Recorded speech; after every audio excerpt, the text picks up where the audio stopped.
Champion trophy 2025లో భాగంగా బంగ్లాదేశ్తో జరిగిన మ్యాచ్లో టీమిండియా 6 వికెట్ల తేడాతో ఘన విజయం సాధించింది. ఈ విజయంతో టీమిండియా కెప్టెన్ రోహిత్ శర్మ ఖాతాలో ఓ భారీ రికార్డు చేరింది. హిట్మ్యాన్ అంతర్జాతీయ క్రికెట్లో కెప్టెన్గా 100 విజయాలు పూర్తి చేసుకున్నాడు.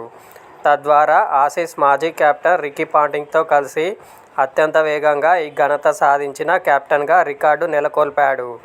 రోహిత్ ఇప్పటివరకు 138 మ్యాచుల్లో భారత కెప్టెన్గా వ్యవహరించి 100 విజయాలు సాధించాడు. రోహిత్ సారథ్యంలో టీమిండియా 33 మ్యాచుల్లో ఓడింది. 3 మ్యాచులు డ్రా కాగా ఓ మ్యాచ్ టై అయింది. కెప్టెన్గా రోహిత్ సాధించిన 100 విజయాల్లో 50 టీ20లో వచ్చినవి కాగా 38 వన్డేల్లో 12 టెస్టుల్లో వచ్చాయి. కెప్టెన్గా రోహిత్ విజయాల శాతం 70కి పైగా ఉంది. అంతర్జాతీయ క్రికెట్లో రోహిత్కు ముందు రికీ పాంటింగ్ ఒక్కడే ఈ స్థాయి విన్నింగ్ పర్సెంటేజ్తో విజయాలు సాధించాడు. ఓ విషయంలో పాంటింగ్తో పోలిస్తే రోహిత్ గ్రేట్ అని చెప్పాలి. పాంటింగ్ 28 ఏళ్ల వయసులో కెప్టెన్గా బాధ్యతలు చేపట్టి ఈ స్థాయి విజయాలు సాధిస్తే హిట్మ్యాన్ 30 ఏళ్ల తర్వాత టీమిండియా కెప్టెన్గా బాధ్యతలు స్వీకరించి విజయాల సెంచరీ పూర్తి చేశాడు.